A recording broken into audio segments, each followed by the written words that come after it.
Hello student, welcome you all. In previous classes, we have studied about measurement and unit system. Now in this class, we will discuss about errors in measurement. No measurement is perfect. तो आज हम errors in measurement के बारे में discuss करेंगे. No measurement is perfect means कोई भी जो measurement परफेक्ट नहीं होता, बिल्कुल सही नहीं होता, उसमें कुछ ना कुछ अमाउंट की गलती होने के, मिस्टेक होने के चांस होते हैं और उस मिस्टेक या उस एरर के होने की अलग अलग वजह होती है और इसी के अकॉर्डिंग अलग अलग टाइप के एरर होती हैं. कुछ टाइप के एरर होती हैं जिनको हम रिमूव कर सकते हैं, बट कुछ ऐसी भी एरर होती हैं जिनको रिमूव नहीं किया जा सकता, उसको मिनिमाइज किया जा सकता है. तो किसी भी मेजरमेंट में एरर का क्या मतलब है? Error means the difference between true value and measured value. कोई भी मेजरमेंट हमने किया, सपोज कर लो हमने किसी रॉड की लेंथ मेजर की, उसका डायमीटर मेजर किया या उसका मास मेजर किया, तो जो डिफरेंस आ रहा ट्रू वैल्यू और मेजर्ड वैल्यू का, इस डिफरेंस को ही बोला जाता है एरर. ये जो डिफरेंस है ये पॉजिटिव भी हो सकता है, नेगेटिव भी हो सकता है. इसका मतलब ये है कि जो ट्रू वैल्यू है ये ज़्यादा हो सकती है मेजर्ड वैल्यू से, या फिर ये जो मेजर्ड वैल्यू है ये ज़्यादा हो सकती है ट्रू वैल्यू से. तो error is the difference between true value and measured value. अब ये समझते हैं हम कि what is true value and what is measured value. True value means the standard और the reference value given. True value का मतलब जो स्टैंडर्ड वैल्यू या फिर जो रेफरेंस वैल्यू गिवन होती है उस वैल्यू को बोला जाता है true value. While measured value means experimentally observed value. जो एक्सपेरिमेंटली ऑब्जर्व्ड वैल्यू होती है उनको हम बोलते हैं मेजर्ड वैल्यू. जिससे सपोज कर लो कि अपने मार्केट से कोई पेन खरीदा, तो उस पेन के रैपर में उसके बॉक्स पे उसकी डायमेंशन लिखी होती है, बट उस डायमेंशन का आप मेज़रमेंट कर रहे हो, लेंथ का या डायमीटर का, स्केल या वर्नियर कैलिपर्स की हेल्प से, तो कई बार ऐसा आपको ऑब्जर्व होगा कि जो रेफरेंस वैल्यू मतलब जो मार्क्ड वैल्यू है, जो रेफरेंस वैल्यू है यानी जो ट्रू वैल्यू है, उसके कंपेरेबली जो हमने मेजर किया वो कुछ अलग आ रहा. तो ट्रू वैल्यू का मतलब कि जो रेफरेंस वैल्यू या जो स्टैंडर्ड वैल्यू गिवन है पहले से, जो किसी कंपनी ने बनाया, वो पहले से दिया हुआ, बहुत सही ढंग से एक्सपेरिमेंट परफॉर्म करके वो वैल्यू गिवन होगी, तो उसको हम ट्रू वैल्यू बोलेंगे. जबकि मेजर्ड वैल्यू जो ऑब्जर्वर है, ऑब्जर्वर एक्सपर्ट हो या ना हो, जैसा भी हो, जो ऑब्जर्व कर रहा है, जो एक्सपेरिमेंट परफॉर्म कर रहा, तो उसने जो मेजर किया उस वैल्यू को बोला जाता है मेजर्ड वैल्यू. कभी कभी ये दोनों इक्वल भी हो सकते हैं अगर हम मेजरमेंट बिल्कुल परफेक्टली करें. तो अगर ट्रू वैल्यू और मेजर वैल्यू दोनों सेम हो गई तो इसका मतलब ये है कि हमारे एक्सपेरिमेंट में कोई एरर नहीं है और एरर जो है वहाँ पे 0 है. हालांकि इस बात की पॉसिबिलिटी बहुत कम है कि जो भी हम मेज़र कर रहे हैं वो एकदम परफेक्ट हो. एग्जाम्पल के लिए, जैसे 10th क्लास में आपने एक एक्सपेरिमेंट परफॉर्म किया होगा to measure resistance of wire using Ohm's law. Ohm's law का यूज करके किसी वायर का रेजिस्टेंस जो है मेजर करना. तो जैसे यहाँ पे एक ऑब्जर्वेशन टेबल बनी हुई है एग्जाम्पल में, ये किसी बच्चे की ऑब्जर्वेशन टेबल है जिसने एक्सपेरिमेंट परफॉर्म किया और ये डिफरेंट वैल्यू जो है ऑब्जर्व की. जिस वायर का रेजिस्टेंस मेज़र करना था वो रेजिस्टेंस था 2.5 ओम. ऐसा जो स्टैंडर्ड डेटा है, जो टेबुलर डेटा है, वो लिखा हुआ है. मतलब जिस कंपनी से वायर खरीदा हमने, तो उस वायर पे रेजिस्टेंस वैल्यू मार्क्ड होगी जिसका हम रेजिस्टेंस मेज़र कर रहे हैं, तो वो जो वैल्यू मार्क है वो है 2.5 ओम. तो ये जो वैल्यू है स्टैंडर्ड वैल्यू, इसी वैल्यू को बोला जाता है ट्रू वैल्यू. बट जब हम ये एक्सपेरिमेंट परफॉर्म करेंगे, ओम्स लॉ के बेसिस पर रेजिस्टेंस का मेजरमेंट करेंगे, तो हम एम्पियर मीटर की रीडिंग लेंगे, वोल्ट मीटर की रीडिंग लेंगे. तो ये 3 ऑब्जर्वेशन लिखी हुई हैं और इन तीनों ऑब्जर्वेशन से जब हम रेजिस्टेंस की वैल्यू कैलकुलेट कर रहे हैं तो एक बार वैल्यू आ रही है 3 ओम, एक बार वैल्यू आ रही है 2.5 ओम और एक बार वैल्यू आ रही है 2.3 ओम। जब हम इन तीनों ऑब्जर्वेशन का एवरेज लेते हैं तो जो मीन वैल्यू या जो मेजर्ड वैल्यू आ रही है वो है 2.6 ओम। तो स्टैंडर्ड वैल्यू है यहाँ पे 2.5 ओम जो कि पहले से गिवन थी। जबकि बच्चे ने जो एक्सपेरिमेंट परफॉर्म किया तो वहाँ पे रेजिस्टेंस का जब मेज़रमेंट किया तो वो वैल्यू आ गई 2.6 ओम। 2.6 ओम जो है ये मीन वैल्यू है जिसको हम मेजर्ड वैल्यू भी बोल रहे हैं। तो ट्रू वैल्यू और मेजर्ड वैल्यू ये दोनों सेम नहीं है, इन दोनों में डिफरेंस है। ट्रू वैल्यू कम है, मेजर्ड वैल्यू ज़्यादा है, तो यहाँ पे एरर है। अगर ट्रू वैल्यू और मेजर्ड वैल्यू का डिफरेंस 0 नहीं है तो इसका मतलब ये है कि जो भी हम एक्सपेरिमेंट परफॉर्म कर रहे हैं वो उसमें एरर है।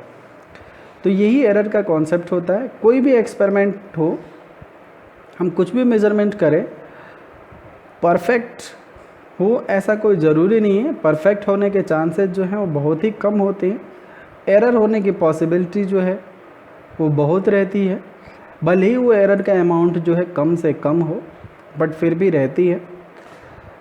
तो उस एरर को हम कैलकुलेट कर लेते हैं, पता लगा लेते हैं कि कितने अमाउंट का एरर हो रहा है, फिर उसके अकॉर्डिंग हम टॉलरेंस लेवल ले लेते हैं और फिर जो भी हमें इंस्ट्रूमेंट या जो भी सेटअप इस्टेब्लिश करना है वो हम डिज़ाइन कर लेते हैं।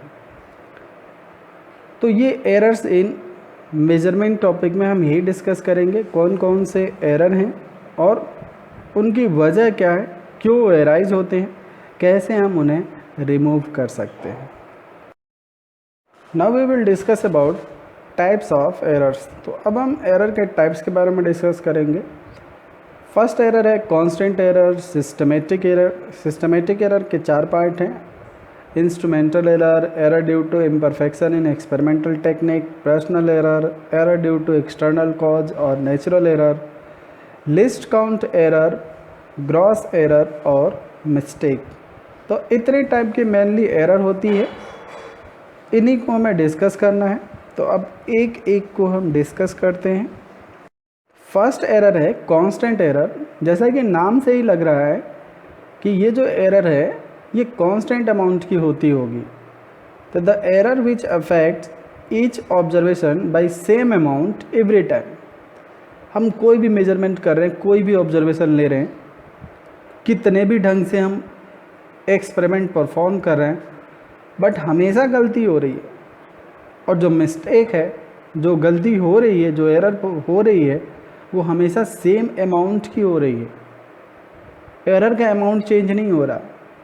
1 यूनिट, 2 यूनिट, जितने भी अमाउंट की एरर हम कर रहे हैं वो हमेशा ही सेम है, फिक्स है, कांस्टेंट है। तो इस टाइप के एरर को हम बोलते हैं constant error. What is the cause of constant error? Constant error होने की बेसिक वजह क्या है? तो the constant error arises due to faulty calibration of instrument. जो कांस्टेंट एरर अराइज होता है वो किसी इंस्ट्रूमेंट के फॉल्टी कैलिब्रेशन की वजह से होता है। फॉल्टी कैलिब्रेशन का क्या मतलब है? कैलिब्रेशन का क्या मतलब है? कैलिब्रेशन का मतलब ये होता है कि किसी भी न्यूली डिजाइन इंस्ट्रूमेंट को रीडिंग प्रोवाइड करना, इस प्रोसेस को ही हम बोलते हैं कैलिब्रेशन। जैसे फिगर 1 में अब देखो 4 थर्मामीटर लगा हुआ है एक वाटर बाथ के अंदर। मतलब एक कंटेनर है जिसके अंदर वाटर फ्लो हो रहा है, वाटर का मूवमेंट हो रहा है, और हमने 4 थर्मामीटर लगाए हैं, thermometer 1, thermometer 2, thermometer 3 and 4। Thermometer 1 और 4 ये रेफरेंस थर्मामीटर हैं, ये स्टैंडर्ड थर्मामीटर है, इन पे रीडिंग लिखी हुई है ऑलरेडी पहले से। थर्मामीटर 2 और थर्मामीटर 3 इन पे कोई रीडिंग नहीं लिखी हुई है, इनको हम रीडिंग प्रोवाइड कर रहे हैं, इनको हम कैलिब्रेट कर रहे हैं। तो इन पे रीडिंग हम कैसे देते हैं, कैलिब्रेशन कैसे करते हैं हम? नीचे जो वाटर बाथ है, वाटर फ्लो बाथ लिखा हुआ है, यहाँ पे हम वाटर फिल कर देते हैं और वाटर का टेम्परेचर धीरे धीरे हम बढ़ाते रहते हैं। तो जो हमारे रेफरेंस थर्मामीटर हैं, स्टैंडर्ड थर्मामीटर हैं, थर्मामीटर 1 और 4, उसमें हम रीडिंग देखते हैं क्या आ रही है रीडिंग। तो जैसे हमने देखा कि थर्मामीटर की जो इनिशियल रीडिंग है स्टैंडर्ड थर्मामीटर की, मतलब थर्मामीटर 1 और 4 की, वो 30 डिग्री सेंटीग्रेड है। तो अब हम देखेंगे कि जिन दो थर्मामीटर को, थर्मामीटर 2 और थर्मामीटर 3, जिनको हम कैलिब्रेट कर रहे थे, उनमें मरकरी कॉलम की लेंथ कितनी है। तो जितने भी अमाउंट के मरकरी कॉलम की लेंथ होगी वहाँ पे हम मार्क कर देंगे 30 डिग्री सेंटीग्रेड, क्योंकि चारों थर्मामीटर एक ही टेम्परेचर बताएंगे। और एक ही टेम्परेचर इसलिए बताएंगे क्योंकि ये सब के सब एक ही वाटर बाथ में है। वाटर का टेम्परेचर चारों तरफ यूनिफॉर्म है, सेम है, हमने ऐसा सेटअप बना रखा।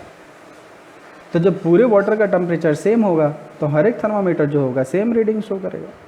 अब थर्मामीटर 2 और थर्मामीटर 3 पे कोई रीडिंग थी ही नहीं, इनको तो हम कैलिब्रेट कर रहे थे, इनको तो हम रीडिंग दे रहे थे।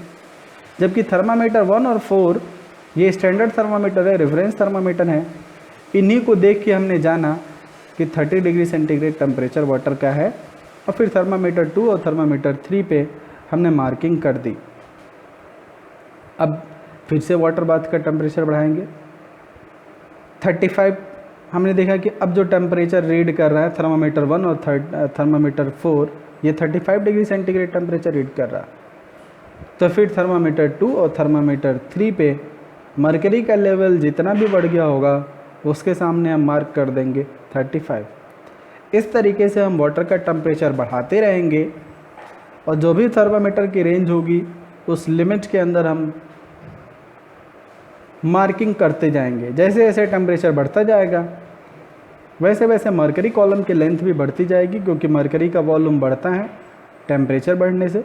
तो मरकरी कॉलम का हाइट जैसे जैसे राइज करता जाएगा थर्मामीटर 2 और 3 में, हम स्टैंडर्ड थर्मामीटर के अकॉर्डिंग टेम्परेचर की रीडिंग देख के थर्मामीटर 2 और थर्मामीटर 3 की भी मार्किंग करते जाएंगे। तो इसी प्रोसेस को बोलते हैं हम कैलिब्रेशन। कैलिब्रेशन ऐसा नहीं है कि केवल और केवल थर्मामीटर में ही होता है। ये जितने भी मेजरिंग इंस्ट्रूमेंट होते हैं सबको शुरुआत में कैलिब्रेट किया जाता है। तो कंपनी कैलिब्रेट करे। कुछ इंस्ट्रूमेंट ऐसे भी होते हैं जिनको हम यूज़ करने से पहले कैलिब्रेट करते हैं। अलग अलग टाइप के इंस्ट्रूमेंट होते हैं। जैसे कई बार आप किसी शॉप पे जाओ, किसी जनरल स्टोर पे जाओ, तो वहाँ देखोगे कि आजकल इलेक्ट्रॉनिक पेन यूज़ करते हैं हम मास का मेजरमेंट करने के लिए। तो इलेक्ट्रॉनिक पेन पे कई बार बिना कोई मास रखे रीडिंग आ रही होती है, तो वो जो शॉपकीपर होता है एक बटन प्रेस करता है और रीडिंग 0 हो जाती है, मतलब वो कैलिब्रेट करता है उसको। इसी किसी भी मेजरिंग इंस्ट्रूमेंट को रीडिंग प्रोवाइड कर देना, यही कैलिब्रेशन है। तो वो भी एक टाइप का कैलिब्रेशन ही है। दूसरे एग्जांपल में हम एक स्केल डिज़ाइन कर रहे हैं लेंथ मेजरमेंट करने के लिए। तो कैसे डिज़ाइन करते हैं हम स्केल? एक स्टैंडर्ड स्केल ले लेते हैं, मतलब ऑलरेडी उस पर रीडिंग लिखी हुई है, 1 मिलीमीटर, 2 मिलीमीटर, 3 मिलीमीटर, जो भी है वो रीडिंग सब कुछ लिखा हुआ। एक दूसरी scale wooden strip, metallic strip, जो भी हो, जिसका भी हम स्केल बनाना चाहें, उसमें रीडिंग नहीं लिखा हुआ है, उसको हम स्केल बनाना चाहते हैं, लेंथ मेजरिंग डिवाइस बनाना चाहते हैं। तो क्या करेंगे हम, जो न्यू स्केल है जिसको हमें कैलिब्रेट करना है उसको हम स्टैंडर्ड स्केल के पैरेलल में ले जाके रख देंगे। फिर एक ट्राई स्क्वायर लेंगे हम, या फिर एक दूसरी स्केल लेंगे जिससे हम एक स्ट्रेट लाइन खींच सकें। तो ऊपर की जो लाइन है, जो ब्लॉक बने हुए हैं मिलीमीटर के, उन ब्लॉक से बिल्कुल सीधे स्ट्रेट वर्टिकल एक लाइन ड्रॉ कर देंगे ट्राई स्क्वायर, या किसी दूसरे स्केल की हेल्प से, और नया स्केल जिसको हम कैलिब्रेशन कर रहे थे उस पे वो लाइन मार्क कर लेंगे। 1 मिलीमीटर, 2 मिलीमीटर, 3 मिलीमीटर, ऊपर वाले को देख के नीचे वाले पे लाइन की मार्किंग जो है हम करते जाएंगे।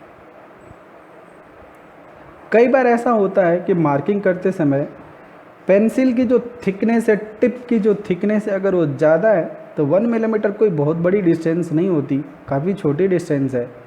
अगर पेंसिल की थिकनेस ज़्यादा है तो कुछ अमाउंट की मिस्टेक हो सकती है वहाँ पर, कुछ अमाउंट की लेंथ की मिस्टेक हो सकती है। या कई बार हम स्केल बिल्कुल हल्का सा टेढ़ा कर दे, ट्राई स्क्वायर जो हम यूज़ कर रहे थे, या हम दूसरा स्केल जिससे हम वर्टिकल लाइन ड्रॉ कर रहे थे, जो फिगर में रेड कलर से ड्रॉ है, तो ये हल्का सा टिल्टेड हो जाए, तो हल्का सा अगर टिल्टेड हो जाए तो कई बार हमें पता नहीं चलता। तो नीचे वाला जो स्केल है उसमें मिलीमीटर कॉलम की जो लेंथ है या तो वो बढ़ जाएगी या तो वो कम हो जाएगी, जैसा कि इस एग्जांपल में शो हो रहा है कि ऊपर वाले स्केल में जो लेंथ है 1 मिलीमीटर है, जबकि नीचे वाले स्केल में जिसको हम कैलिब्रेट कर रहे हैं उसमें अगर आप ध्यान से देखो तो 1 मिलीमीटर से थोड़ा सा ज़्यादा है वो ब्लॉक। अगर एक्यूरेटली हम इसको मेजर किया रहे किसी दूसरे मेथड से या किसी दूसरे स्केल से तो ये 1.0012 है मिलीमीटर है। अब ये जो नया स्केल बना जिस पे तुमने लाइन थोड़ी टेढ़ी खींच दी है या गलत खींच दी है या पेंसिल की थिकनेस की वजह से उस ब्लॉक की थिकनेस बढ़ गई है, तो अब आप इस इंस्ट्रूमेंट से, इस नए बने इंस्ट्रूमेंट से कोई भी मेजरमेंट करोगे तो वो सही नहीं होगा, गलत होगा। क्योंकि जितने भी अमाउंट की एरर आप यहाँ पे कर रहे हो, कितने अमाउंट की हम एरर कर रहे हैं, देखो ऊपर वाले स्केल और नीचे वाले स्केल को कंपेयर करो तो 0.012 मिलीमीटर इतने अमाउंट की हम गलती कर रहे हैं। ऑब्जर्वर जो एक्सपेरिमेंट परफॉर्म कर रहा है वो कितने भी ढंग से एक्सपेरिमेंट परफॉर्म कर ले, 0.012 मिलीमीटर की गलती वो करेगा ही करेगा, और ये फिक्स्ड अमाउंट की एरर है। तो इस टाइप की एरर को हम बोलते हैं कांस्टेंट एरर। कांस्टेंट एरर हमेशा ही फिक्स अमाउंट में होती है, कांस्टेंट अमाउंट में होती है, सेम अमाउंट में होती है। सेम ऐसे ही जैसे हम पहले एग्जांपल को डिस्कस कर रहे थे कैलिब्रेशन में कि जो थर्मामीटर है, थर्मामीटर के कैलिब्रेशन के समय जो हम रीडिंग मार्किंग कर जरा रहे थे इस थर्मामीटर 2 और थर्मामीटर 3 पे, मार्किंग करते समय हमारा हाथ हिल जाए या जिस भी डिवाइस से हम मार्क कर रहे हैं, मार्कर से मान लो उस पर मार्किंग कर रहे हैं, उसके पॉइंट की थिकनेस ज़्यादा हो, तो जो टेम्परेचर का ग्रेड है, जो एक टेम्परेचर स्केल से दूसरे के बीच का जो गैप है, 1 degree centigrade, 2 degree centigrade, 3 degree centigrade, इनमें डिफरेंस आ जाएगा।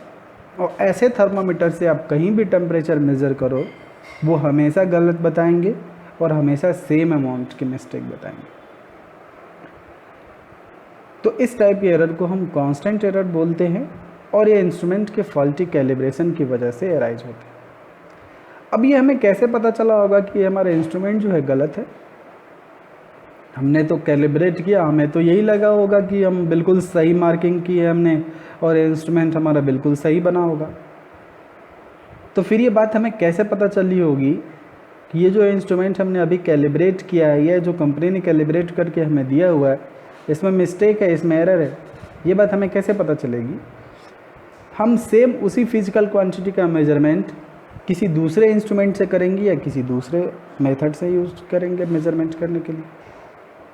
जैसे मान लो टेम्परेचर मेजरमेंट करने की बात है तो हम किसी दूसरी कंपनी का थर्मामीटर लेके देखेंगे और फिर जिस थर्मामीटर को हमने कैलिब्रेट किया था उससे मेज़र करेंगे, देखेंगे कि दोनों में डिफरेंस आ रहा। फिर तीसरी किसी और का अच्छी कंपनी का या किसी अच्छी कंपनी का तीसरा थर्मामीटर ले लेंगे, फिर कंपेयर करके देखेंगे कि अभी भी डिफरेंस आ ही जा रहा।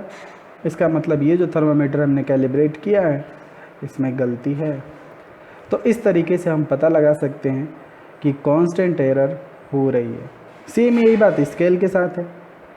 हमने स्केल जो डिज़ाइन किया उसे लेंथ मेजरमेंट सही हो रहा है या नहीं हो रहा, इस बात का पता लगाने के लिए हम किसी अच्छी कंपनी का स्केल यूज़ करेंगे या सेम उसी कंपनी का कोई दूसरा स्केल यूज़ करेंगे। फिर दोनों रीडिंग में डिफरेंस आ रहा है, इसका मतलब ये है कि यहाँ पे एरर हुई है।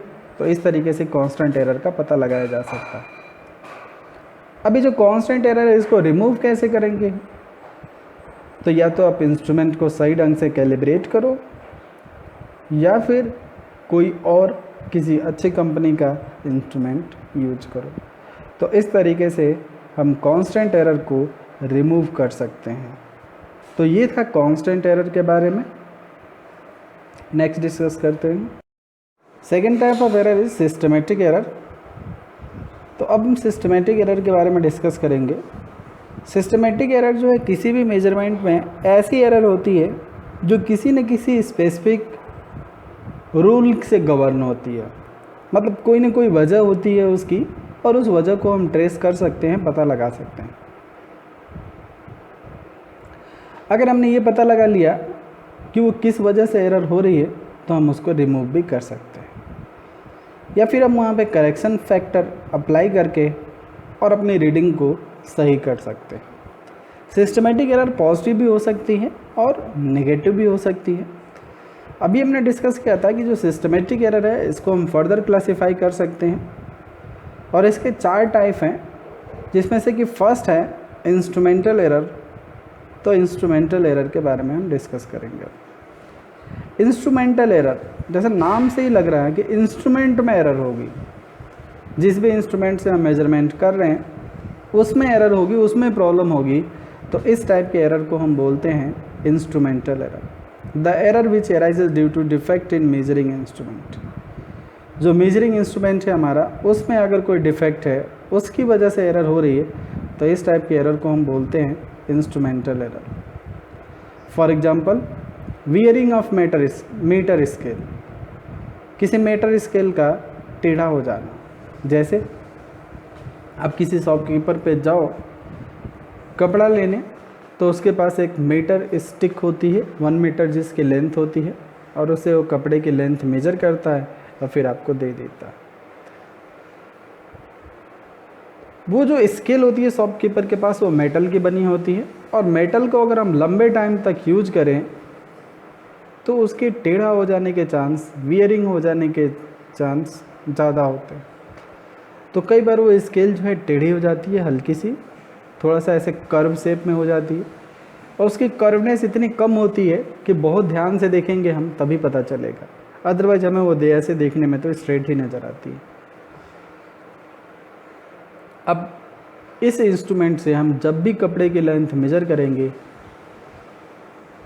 भले ही हम 1 मीटर तक की लेंथ रखें, मीटर स्केल के एक एंड से दूसरे एंड तक का मेज़रमेंट करें, लेकिन फिर भी उस स्केल के टेढ़े हो जाने की वजह से, वियरिंग हो जाने की वजह से जो कपड़े की लेंथ होगी हमेशा ही 1-2 सेंटीमीटर कम ही मेजर होगी, क्योंकि स्केल हमारा बीच से टेढ़ा हो गया, वियरिंग हो गई है उसमें।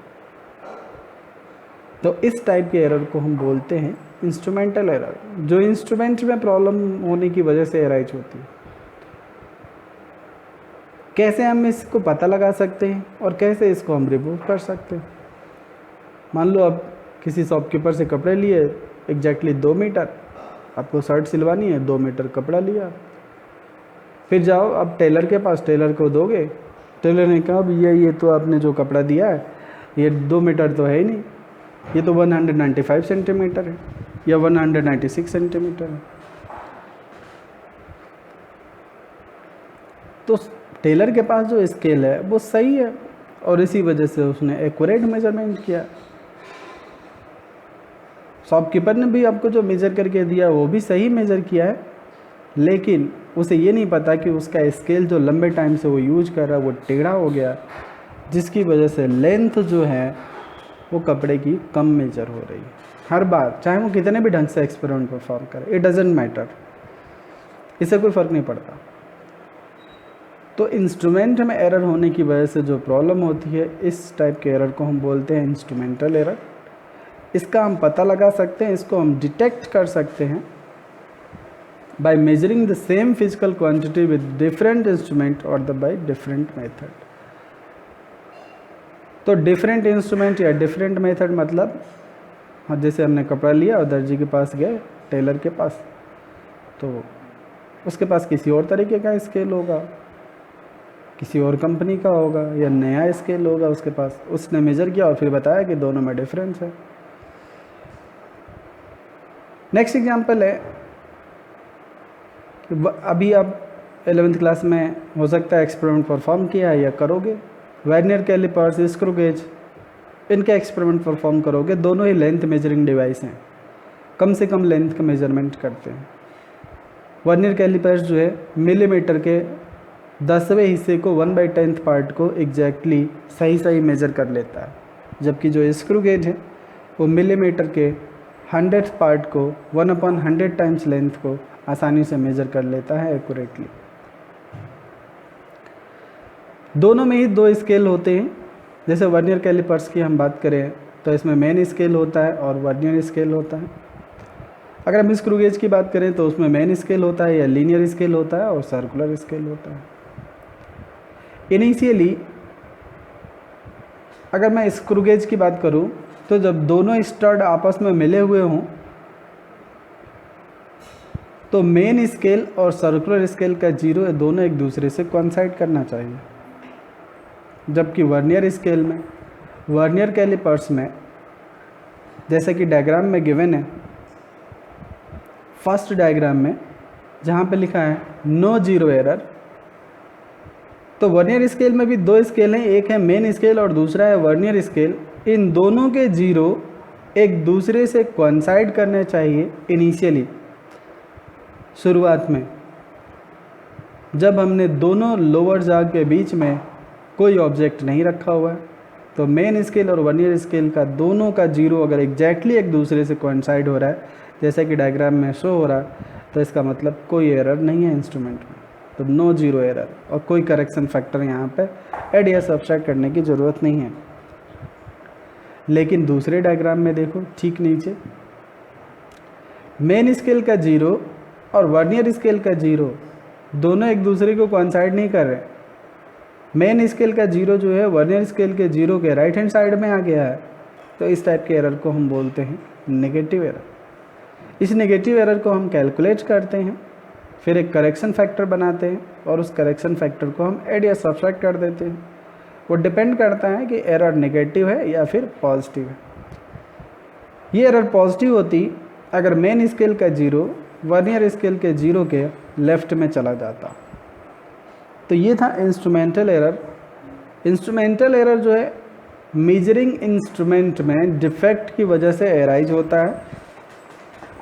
इसका हम पता लगाते हैं सेम फिजिकल क्वांटिटी का मेजरमेंट करके किसी दूसरे इंस्ट्रूमेंट से या किसी दूसरे मेथड से, और इसको हम रिमूव कर सकते हैं, या अगर हम रिमूव नहीं कर पा रहे हैं तो हम एक करेक्शन फैक्टर वहाँ पे अप्लाई कर देंगे, और करेक्शन फैक्टर मतलब जीरो करेक्शन की वैल्यू हम ऐड करके या सब्सट्रैक्ट करके उस एरर को रिमूव कर सकते हैं, जैसा कि हम वर्नियर कैलिपर्स, स्क्रू गेज, इन सब में करते हैं। हम करेक्शन फैक्टर की वैल्यू फाइंड कर लेते हैं, जीरो करेक्शन का पता लगा लेते हैं, मतलब वर्नियर स्केल और मेन स्केल के जीरो कोइंसाइड कर रहे हैं या नहीं कर रहे हैं, कौन किसके लेफ्ट में है, एरर पॉजिटिव है या एरर नेगेटिव है, और फिर उसके अकॉर्डिंग हम जीरो करेक्शन की वैल्यू कैलकुलेट करके और फाइनल रीडिंग से हम ऐड या सब्सट्रैक्ट करके करेक्ट रीडिंग जो है पता लगा लेते हैं। तो ये था इंस्ट्रूमेंटल एरर के बारे में। Now we will discuss about error due to imperfection in experimental technique. तो अब हम डिस्कस करेंगे एरर जो एराइज हो रही है एक्सपेरिमेंटल टेक्निक में, कोई अगर प्रॉब्लम है, इम्परफेक्शन है, तो उसकी वजह से। तो this error arises due to limitation of experimental arrangement, imperfection of apparatus used. तो ये जो एरर है ये एराइज होती है किसी भी मेजरमेंट में अगर हमारे मेजरमेंट का जो मेथड है वो परफेक्ट नहीं है, एक्सपेरिमेंटल अरेंजमेंट जो है वो सही नहीं है, उसकी कुछ लिमिटेशन है, तो उस कंडीशन में ये एरर जो है एराइज होती है, error due to imperfection in experimental technique. For example, जैसे मान लो अगर हम कहीं पे टेम्परेचर का मेज़रमेंट कर रहे हैं और ओपन एटमॉस्फेयर में मेज़रमेंट कर रहे हैं किसी बॉडी का टेम्परेचर, तो जब हम ओपन एटमॉस्फेयर में किसी बॉडी का टेम्परेचर मेज़र करेंगे तो ऑब्वियस सी बात है कि उस बॉडी से हीट लॉस कॉन्टीन्यूसली होती रहेगी ओपन एटमॉस्फेयर में, और उस बॉडी का टेम्परेचर नॉन स्टॉप जो होगा लगातार फॉल होता रहेगा। फॉल होने का रेट चाहे जो भी हो, स्लो हो फास्ट हो, मैटर नहीं करता, लेकिन फिर भी हमने एक्सपेरिमेंट के ड्यूरेशन में 2 मिनट 4 मिनट लगाए अगर, तो उतनी देर में उस बॉडी का टेम्परेचर कुछ तो कम हो ही गया होगा, भले ही वो टेम्परेचर चेंज 1 डिग्री सेंटीग्रेड का हो या 1 डिग्री सेंटीग्रेड से भी कम का। तो उस बॉडी का एग्जैक्ट टेम्परेचर कितना था ये हम अगर पता लगाते हैं या अगर हम बताते हैं तो उसमें कुछ ना कुछ अमाउंट की गलती होगी ही होगी। अगर हम उस सिस्टम को पूरी तरीके से इंसुलेट कर दें तब भी कुछ अमाउंट की हीट लॉस होने के चांसेज है और वहाँ पे एरर एराइज होगी। आप सब में से कई सारे लोग ज्वेलरी की शॉप पे गए होगे, ज्वेलर्स के यहाँ। ज्वेलर्स के यहाँ देखोगे कि एक पेन होता है, जैसे यहाँ सेकेंड डायग्राम में बना हुआ है, और वो कांच के कैबिनेट में, ग्लास के कैबिनेट में बंद होता है, और उसी पे जो प्रीशियस एलिमेंट है, गोल्ड है या फिर डायमंड है, उसका मास का मेजरमेंट करता है। अब ये जो ग्लास का कैबिनेट है ये क्यों यूज करता है? ये पेन ओपन क्यों नहीं होता? ऐसा इसलिए कि गोल्ड काफ़ी जो है कॉस्टली है और पेन बहुत सेंसिटिव होता है। वो 2-4 मिलीग्राम के डिफरेंस को भी बड़े आसानी से डिटेक्ट कर लेता है। अगर मान लो शॉप में फैन चल रहा, तो उस फैन की वजह से जो एयर प्रेशर जनरेट होगा, उस एयर प्रेशर की वजह से भी पेन में रीडिंग आने लगेगी। तो गोल्ड का वेट या तो कम आएगा या तो ज़्यादा आएगा। गोल्ड का वेट कम हो या ज़्यादा हो तो या तो शॉपकीपर को फ़ायदा होगा या फिर लॉस होगा, या सेम ही जो पर्सन खरीद रहा है गोल्ड, उसके साथ भी ये प्रॉब्लम है। लेकिन हमने क्या किया, इस टेक्निक को थोड़ा इम्प्रूव कर दिया। हमने चारों तरफ उसमें ग्लास के कैबिनेट बना के लगा दिए, चारों तरफ से उसे ग्लास से कवर कर दिया। अब एयर पास नहीं हो सकती कहीं से, और जब एयर पास नहीं हो सकती तो ऐसे पेन से, ऐसे वेइंग मशीन से अगर हम मेज़रमेंट करेंगे मास का, भले ही वो मास का मेज़रमेंट बहुत ही कम अमाउंट का हो, तो वो एक्यूरेटली मेजर होगा। सेम ऐसा डिवाइस आपने केमिस्ट्री लैब में भी देखा होगा। केमिस्ट्री लैब में भी मान लो हमें कोई इलेक्ट्रोलाइट, कोई सॉल्यूशन बनाना है किसी सॉल्ट से, तो सॉल्ट का हम मास मेजर करते हैं। सॉल्ट के अमाउंट को अगर हमें बहुत ही कम लेना है तो उसका मेज़रमेंट हम इसी टाइप की वेइंग मशीन पे करते हैं। क्योंकि हवा चल रही होती है, कई बार या फैन चल रहा होता है, और ओपन एटमॉस्फेयर में, ओपन एरिया में अगर आप मेज़र करोगे तो हवा के चलने से भी पेन में रीडिंग आ जाएगी, पेन पे प्रेशर पड़ेगा, रीडिंग में चेंज आ जाएगा, तो जो केमिकल का मास है वो गलत मेजर होगा।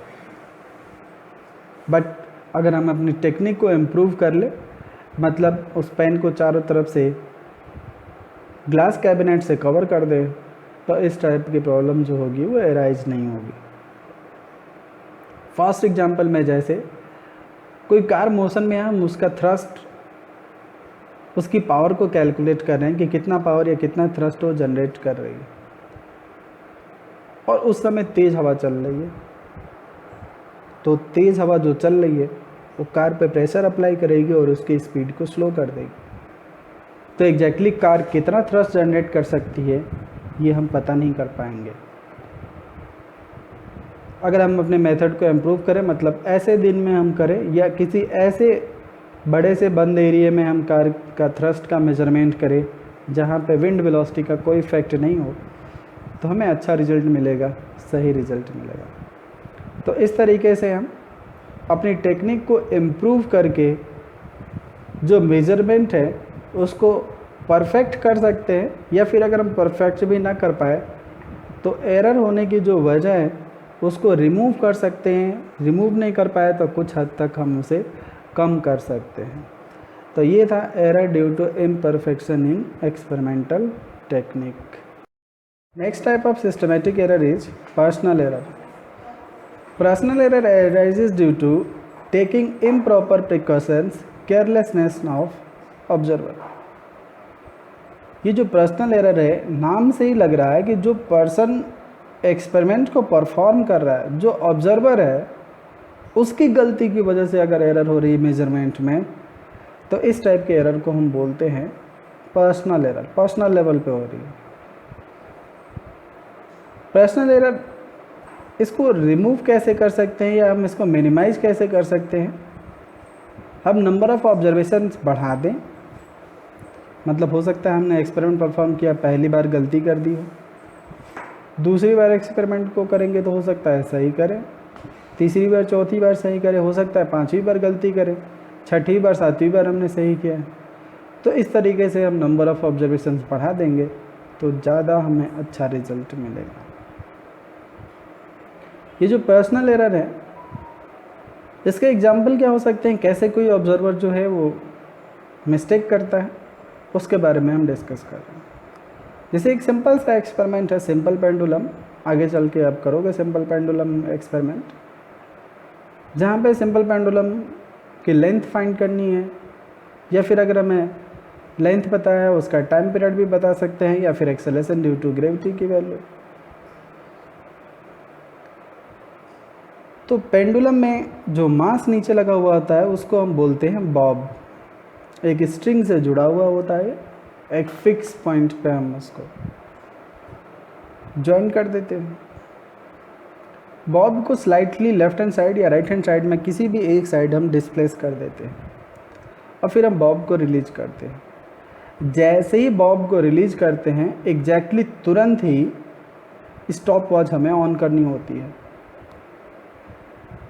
कोई एक ऑब्जर्वर दोनों काम एक साथ कर पाए काफ़ी मुश्किल होता है, भले ही ये डिफरेंस फ्रैक्शन ऑफ सेकेंड का ही हो, 0.5 सेकेंड का हो या 0.05 सेकेंड का हो, भले ही बहुत ही कम अमाउंट का डिफरेंस हो, लेकिन फिर भी काफ़ी मुश्किल होता है कि दोनों काम एक ही साथ हो जाए। मतलब जैसे ही बॉब रिलीज करो आप तुरंत ही स्टॉप वॉच ऑन हो जाए।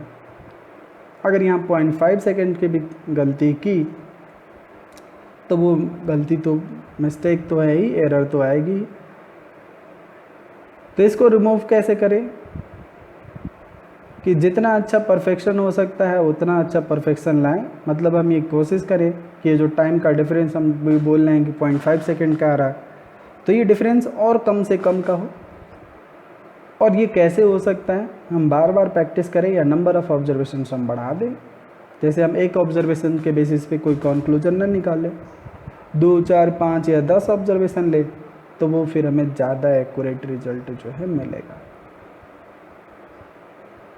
कई बार जैसे हमें सेकंड एग्जाम्पल में रीडिंग देखनी होती है, तो जैसे ये कोई बीकर है,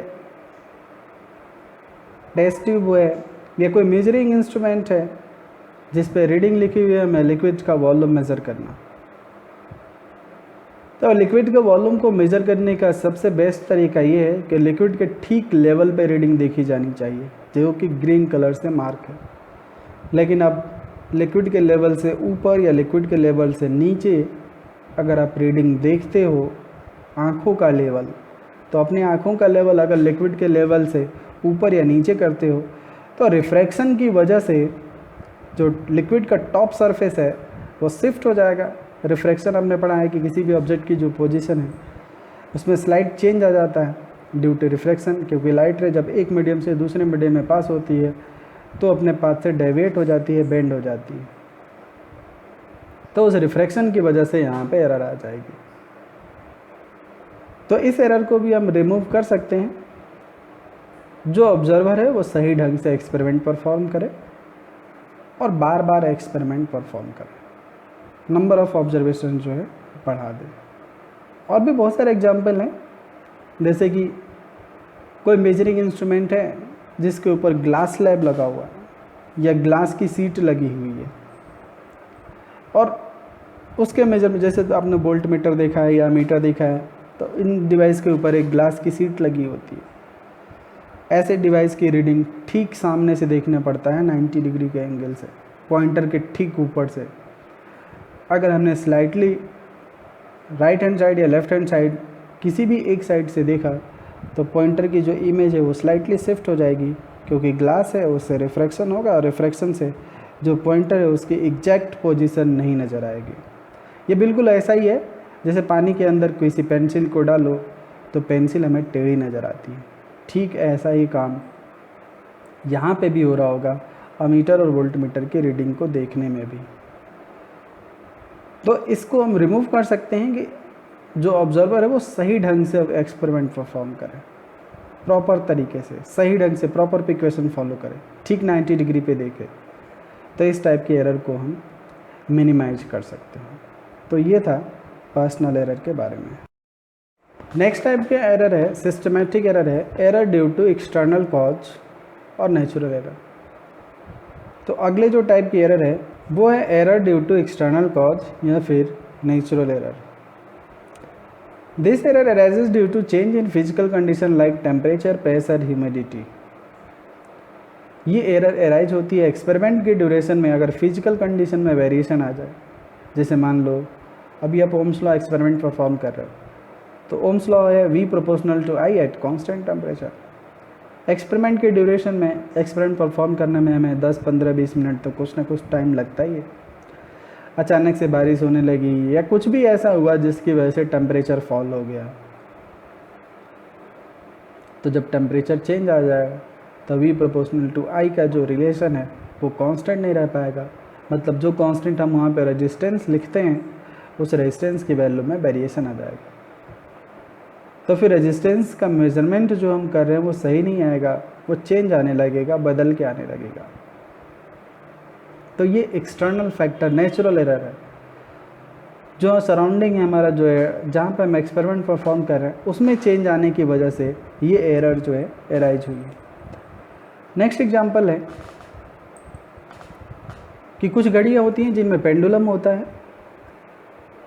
सर्दियों में और गर्मियों में पेंडुलम की लेंथ में वेरिएशन आ जाता है, क्योंकि वो मेटल से बना होता है और कोई भी मेटल टेम्परेचर बढ़ने पे एक्सपेंड कर जाता है और टेम्परेचर डिक्रीज होने पे वो श्रिंक कर जाता है।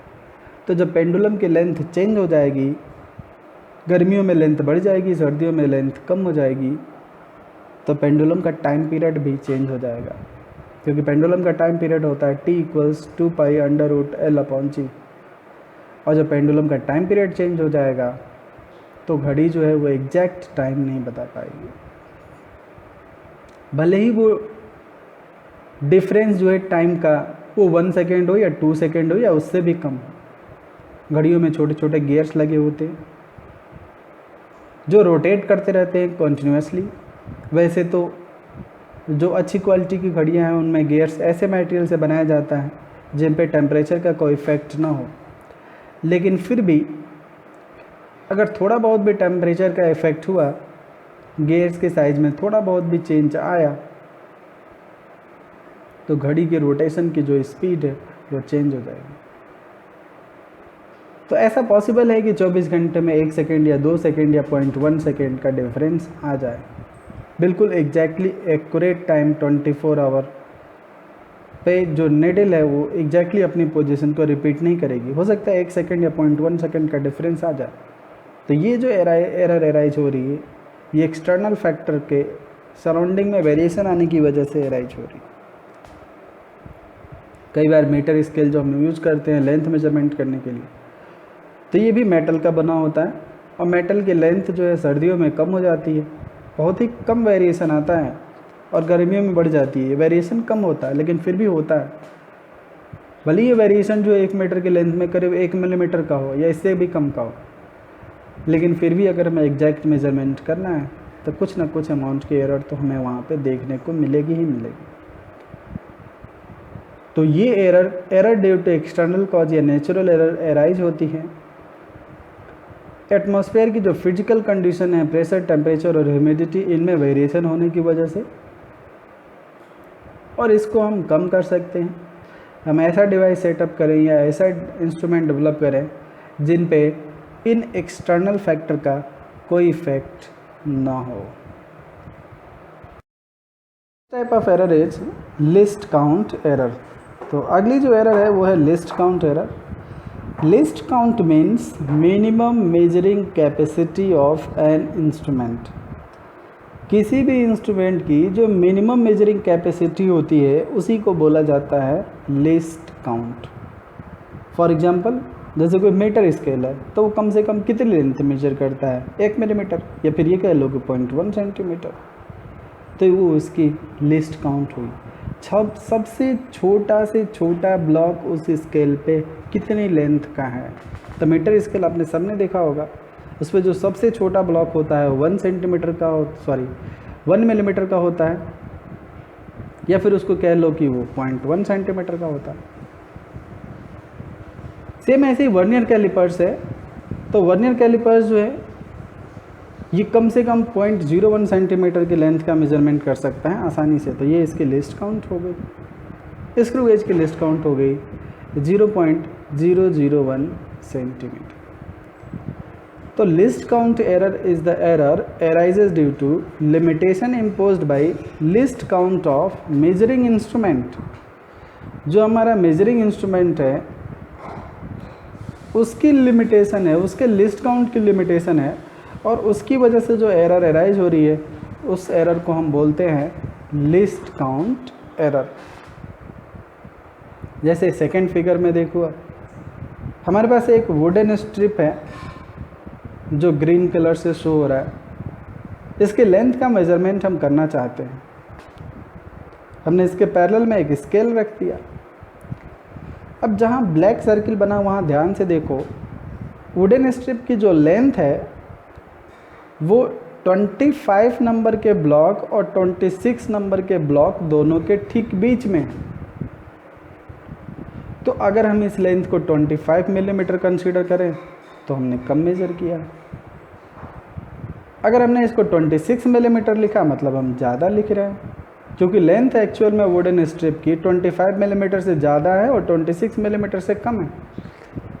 तो इसको हम 25.5 तो लिख नहीं सकते, क्योंकि मिलीमीटर का जो एक कॉलम है उसका डिवीज़न है ही नहीं,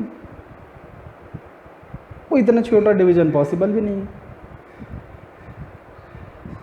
तो ये जो एरर हो रही है, अगर 25 लिखो तो भी गलत है, 26 लिखो तब भी गलत है, ये इंस्ट्रूमेंट के लिस्ट काउंट की वजह से। अगर इसी वुडन स्ट्रिप की लेंथ को अगर हम मेज़र करना होता, अगर हम इसको वर्नियर कैलिपर से मेज़र करते तो वर्नियर कैलिपर्स जो है मिलीमीटर के 10वें हिस्से को आसानी से मेज़र कर लेता।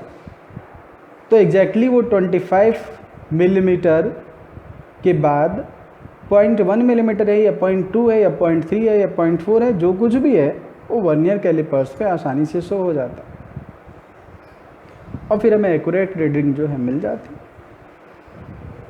जबकि हम इसको स्केल से मेज़र करेंगे तो हमें एक्यूरेट रीडिंग नहीं मिलेगी, क्योंकि हम या तो 25 लिखेंगे और 26 लिखेंगे मिलीमीटर, जबकि दोनों ही गलत है। और यही काम अगर हम वर्नियर कैलिपर से करते तो ये काम हमारा आसान हो जाता, सही रीडिंग मिलती है। तो लिस्ट काउंट एरर जो है ये एरर एराइज होती है इंस्ट्रूमेंट के मिनिमम मेजरिंग कैपेसिटी की वजह से। अब कोई इंस्ट्रूमेंट है, जैसे यहाँ पे फिगर नंबर 1 में 2 स्केल गिवन है। वो एक ऊपर वाला स्केल है जिसपे सबसे छोटा ब्लॉक जो है 1 सेंटीमीटर का है, जबकि नीचे वाला जो स्केल है उस पर सबसे छोटा ब्लॉक जो है वो 0.1 सेंटीमीटर का है, मतलब 1 मिलीमीटर का है। तो ऊपर वाले स्केल से अगर हम लेंथ मेजर करेंगे तो वो 1 सेंटीमीटर, 2 सेंटीमीटर, 3 या 4 या 5 सेंटीमीटर यही आएगा। 2.5 सेंटीमीटर नहीं आ सकता, क्योंकि उसकी लिस्ट काउंट ही है 1 सेंटीमीटर, सबसे छोटा ब्लॉक ही है 1 सेंटीमीटर का। जबकि अगर हम दूसरे स्केल नीचे वाले स्केल से मेजर करें तो वहाँ पे सेंटीमीटर के डिवीज़न है, मिलीमीटर में लिखा हुआ है रीडिंग, मतलब हम यहाँ पे 2.3, 2.4 मिलीमीटर इस टाइप की रीडिंग लिख सकते हैं। लेकिन और अगर छोटा हमें मेज़रमेंट करना है और ज़्यादा एक्यूरेट हमें मेज़रमेंट करना है तो फिर हम यूज़ करेंगे वर्नियर कैलिपर्स। और वर्नियर कैलिपर्स जो है वो सेंटीमीटर के 100वें हिस्से को बड़े आसानी से एक्यूरेटली मेज़र कर सकते हैं। तो कोई भी मेज़रमेंट अगर हम करें तो उसमें हर इंस्ट्रूमेंट के लिस्ट काउंट की वजह से एरर होती ही है, क्योंकि हर इंस्ट्रूमेंट की अपनी एक लिस्ट काउंट है और उससे कम रीडिंग का वो मेज़रमेंट कर नहीं सकता। कई बार जब हम एम्पियर मीटर, वोल्ट मीटर में रीडिंग देख रहे होते हैं तो एम्पियर मीटर या वोल्ट मीटर का जो पॉइंटर है वो 5 वोल्ट से थोड़ा ज़्यादा है या थोड़ा कम है तो हम उसको 5 कंसीडर कर लेते हैं, क्योंकि उससे छोटा कोई ब्लॉक ही नहीं है। तो अगर हमने 5 से ज़्यादा या 5 से कम वाले को भी कंसीडर कर लिया 5, तो वो गलत है और इंस्ट्रूमेंट के लिस्ट काउंट की वजह से वो एरर है। भले ही वो मिस्टेक जो एरर हो रही है कम अमाउंट की हो, ये मैटर नहीं करता, लेकिन एरर तो है ही। तो ये था लिस्ट काउंट एरर के बारे में। लिस्ट काउंट एरर को हम कैसे रिमूव कर सकते हैं? हम ऐसा इंस्ट्रूमेंट यूज़ करें जिसके लिस्ट काउंट कम से कम हो। जैसे अगर हमें लेंथ मेजरमेंट करना है तो हम स्केल के बजाय वर्नियर कैलिपर्स यूज करें, और छोटी लेंथ का मेजरमेंट करना है तो हम यूज करेंगे स्क्रू गेज। अब हम कहाँ पे स्क्रू गेज यूज करेंगे, कहाँ पे वर्नियर कैलिपर्स यूज करेंगे, कहाँ पे मीटर स्केल यूज करेंगे, ये डिपेंड करता है कि हमारी नीड क्या है। जैसे सपोज कर लो किसी कंपनी को पेन डिज़ाइन करना है, तो पेन की लेंथ का अगर मेजरमेंट कर रही है कंपनी, अगर उसमें 1 मिलीमीटर तक की लेंथ में वेरिएशन हो जाए तो कोई बड़ी एरर नहीं है, इतना पॉसिबल है। लेकिन पेन की अगर टिप बनाना है कंपनी को तो वहाँ पे 0.00 सेंटीमीटर मतलब मिलीमीटर के 100वें हिस्से की भी गलती नहीं होनी चाहिए, नहीं तो पेन की जो टिप है वो रिफिल में पेन में फिट नहीं हो पाएगी। तो हमारे नीड के हिसाब से हम मेज़रमेंट का मेथड यूज करते हैं और उसी के अकॉर्डिंग हम मेज़रमेंट करते हैं, उसी के अकॉर्डिंग हम सूटेबल स्केल के लिस्ट काउंट वाला डिवाइस यूज करते हैं, मेजरिंग इंस्ट्रूमेंट यूज करते हैं। The next type of error is gross error और मिस्टेक। ग्रॉस एरर और mistake arises due to human mistake in taking, reading or improper adjustment of apparatus or due to casual approach of observer or computational error। Gross error या mistake, ये error human mistake की वजह से arise होती है।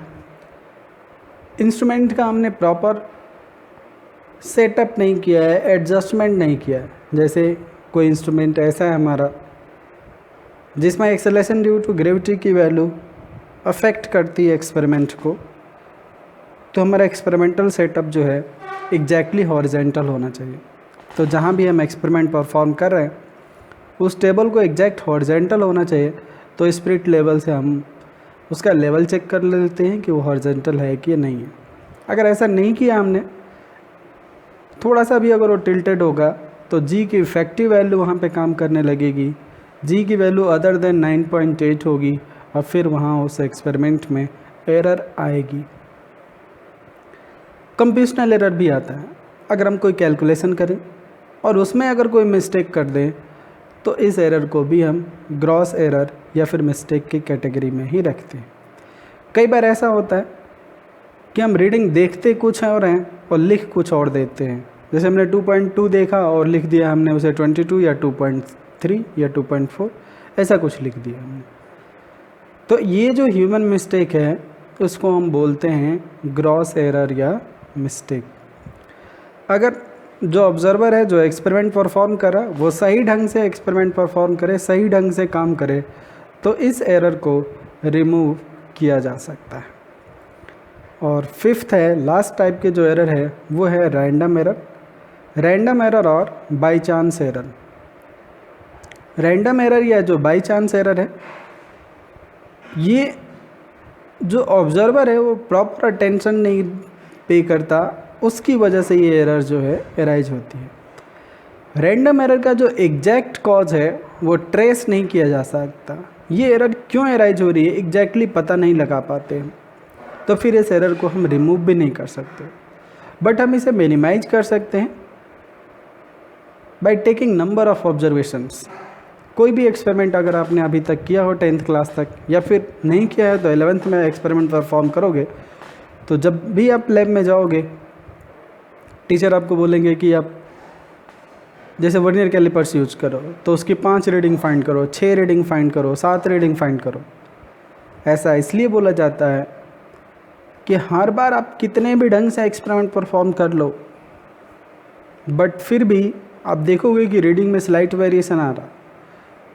हो सकता है एक बार लेंथ मेजर किया हमने 2.3 आ गया, अगली बार 2.4 आ गया, फिर 2.2 आ गया, फिर 2.3 आ गया, फिर 2.3 आ गया। तो कुछ रीडिंग सेम हो सकती हैं, कुछ डिफरेंट भी हो सकती हैं। कोई भी ऑब्जर्वेशन देख लो, आप कभी भी एक्सपेरिमेंट परफॉर्म करो तो आप ये ऑब्जर्व करोगे कि अगर आपने 10 रीडिंग ली तो हो सकता है उसमें से 3 या 4 सेम है या 2 सेम है, या हो सकता है एक भी से ना हो, सब अलग अलग हो। भले ही उनके बीच का जो वेरिएशन है वो स्लाइड हो, बहुत ही कम अमाउंट का वेरिएशन है, लेकिन फिर भी उसमें वेरिएशन आ रहा है। अगर हम ये जानने की कोशिश करें कि ये एरर क्यों हो रही है, हम हर बार ठीक से एक्सपेरिमेंट कर रहे हैं, हम हर बार ये कोशिश कर रहे हैं कि कोई गलती ना होने पाए, फिर भी रीडिंग में वेरिएशन आ जा रहा है, तो इस टाइप की जो एरर होती है, इस टाइप के एरर को हम बोलते हैं रैंडम एरर। और जब हम एरर का कॉज ही नहीं पता, हमें यही नहीं पता कि ये एरर कैसे अराइज हो रही है, तो फिर हम इसको रिमूव भी नहीं कर सकते, लेकिन ऐसी एरर को हम मिनिमाइज कर सकते हैं बहुत सारी ऑब्जर्वेशंस लेके। हो सकता है हमने पहली ऑब्जर्वेशन सही की हो, दूसरी गलत कर दी हो, तीसरी चौथी पांचवी सही हो सकता है छठी गलत की हो। इस तरीके से अगर हम बहुत सारी ऑब्जर्वेशन लेंगे तो उनमें से मैक्सिमम ऑब्जर्वेशन जो होंगी सही होती, और फिर उन सब का अगर हम मीन वैल्यू फाइंड कर लेंगे तो हमें एग्जैक्ट रिज़ल्ट पता चलेगा, बिल्कुल सही रिज़ल्ट पता चलेगा। मान लो आपने एक ही रीडिंग ली और वही रीडिंग सही है गलत है कैसे पता? जब आप दूसरी रीडिंग लोगे, तीसरी रीडिंग लोगे, तब तो पता चलेगा आपको कि वो रीडिंग सही है या नहीं है। आप दूसरी रीडिंग लोगे, दोनों रीडिंग सेम आ रही है, मतलब ये रीडिंग सही है। दोनों अलग अलग हैं तो अब नंबर ऑफ़ ऑब्जर्वेशन और बढ़ाओगे, या दोनों सेम लिया, हो सकता है वो दोनों गलत है, तीसरी आपने ली, तीसरी अलग आ गई, तो अब डाउट होने लगेगा आपको कि कौन सी सही है। तो इस प्रॉब्लम को दूर करने के लिए हम नंबर ऑफ़ ऑब्जर्वेशंस बढ़ा देते हैं, 5, 10 ऑब्जर्वेशन ले लेते हैं, और फिर उसकी मीन वैल्यू अगर हम फाइंड कर लेते हैं तो हमें पता चल जाता है बिल्कुल सही और एक्यूरेट रिज़ल्ट। जो भी पॉसिबल हो, जितना भी एक्यूरेसी पॉसिबल हो, वैसा रिज़ल्ट हमें मिल जाता है। तो ये था रैंडम एरर। तो यही था एरर के बारे में। अब एरर कितने अमाउंट की होती है इसको हम कैलकुलेट करेंगे।